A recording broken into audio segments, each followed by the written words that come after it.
Bihar high court ने रद्द की 65% आरक्षण की सीमा। तो आखिर उसे रद्द करने के पीछे रीज़न क्या रहे? तो आज हम इस वीडियो में डेप्थ में देखेंगे कि इसे रद्द करने के पीछे क्या ऐतिहासिक और क्या ऐसे रीज़न रहे जिसकी वजह से इसे रद्द किया गया। कौन कौन से ऐसे बिंदु रहे जिसके कारण इसे निरस्त किया गया। संवैधानिक प्रस्ताव क्या रहा है, दूसरा ऐतिहासिक पृष्ठभूमि क्या रही है और न्यायिक घोषणा क्या थी। आखिर आरक्षण लाने का उद्देश्य क्या था, क्या रीज़न थे इसके। तो भारत में कुछ ऐसे वर्ग भी हैं, कुछ ऐसे समुदाय भी हैं जो शिक्षा, रोजगार और सामाजिक जो दृष्टिकोण से पिछड़े हैं, उनको समाज की मुख्य धारा में जोड़ने के लिए आरक्षण का प्रस्ताव रखा गया।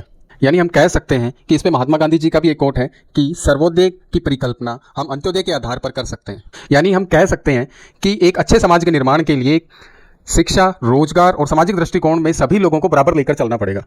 भारतीय संविधान में सामाजिक न्याय और समानता के लिए आरक्षण का प्रस्ताव रखा गया। शुरुआत में आरक्षण की जो सीमा थी वो 10 वर्षों तक रखी गई थी, पर कुछ ऐसी परिस्थितियां बनती गई जिसके कारण इसकी सीमा जो है बढ़ती गई। जाति आधारित आरक्षण की परिकल्पना विलियम हंटर और ज्योतिबा फुले के द्वारा 1882 में की गई। वर्तमान में जो आरक्षण प्रणाली है सही मायनों में उसे 1933 में की गई थी। तो इसका आधार कम्युनल अवार्ड को कह सकते हैं 1932 में जो हुआ, और इसमें मुस्लिमों, ईसाई, सिखों, एंग्लो इंडियन और दलितों के लिए अलग निर्वाचन क्षेत्र का प्रावधान किया गया था। बाद में 24 सितंबर 1932 में हुए पूना पैक्ट समझौते, जो कि बी.आर. अम्बेडकर और महात्मा गांधी के बीच में एक समझौता होता है, इस समझौते के अंतर्गत एकल हिंदू निर्वाचन क्षेत्र की व्यवस्था की गई और कुछ विशेष जातियों को आरक्षण भी दिया गया। तो ये तो थी आज़ादी से पहले की बातें जिनको हमने थोड़ा डीप समझा।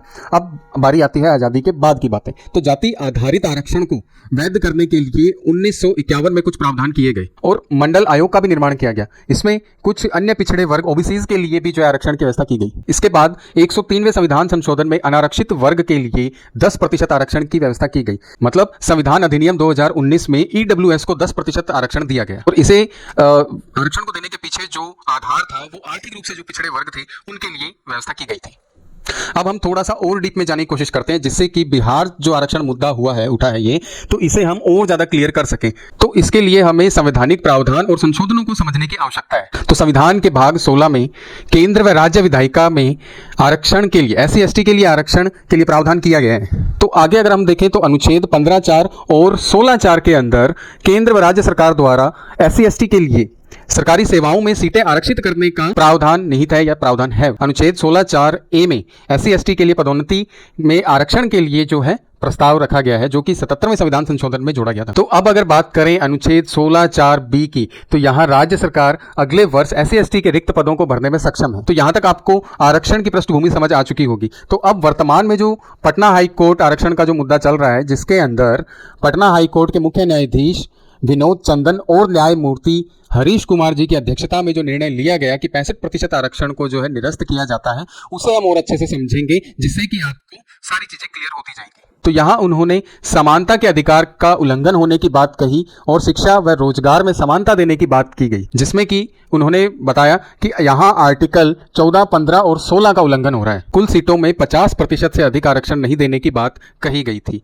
अब अगर हम देखें तो कुछ राज्य ऐसे भी हैं जहाँ 50% से ज़्यादा आरक्षण दिया जाता है। तो ऐसे कुछ अपवाद होते हैं ये। तो ये अपवाद क्यों होते हैं? ये होते हैं वहाँ की असाधारण परिस्थितियों को लेकर, उसके आधार पर जो है इनकी सीमा बढ़ाई जा सकती है।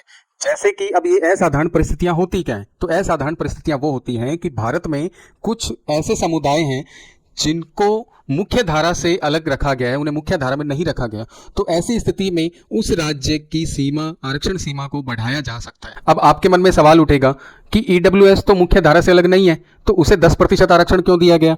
तो इसके पीछे ये बताया गया कि यह एक अपवाद है जिसे न्यायालय ने पिछले वर्ष बरकरार रखा था। राज्यों को ईडब्ल्यूएस आरक्षण सहित 60% सीटें आरक्षित रखने की अनुमति दी गई है। और कुछ राज्यों में जैसे छत्तीसगढ़ में 72%, 72% सीमा है, तमिलनाडु में 69%, आंध्र प्रदेश, मेघालय, मिजोरम, नागालैंड जैसे राज्यों में 80% और लक्षद्वीप में 100% तक सीमा रखी गई है।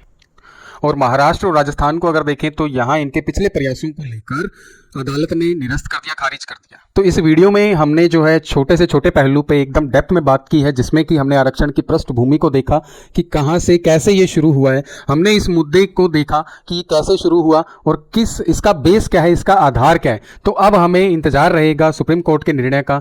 और अगर आपको ये वीडियो अच्छी लगी तो लाइक करें, चैनल को सब्सक्राइब करें। Thank you.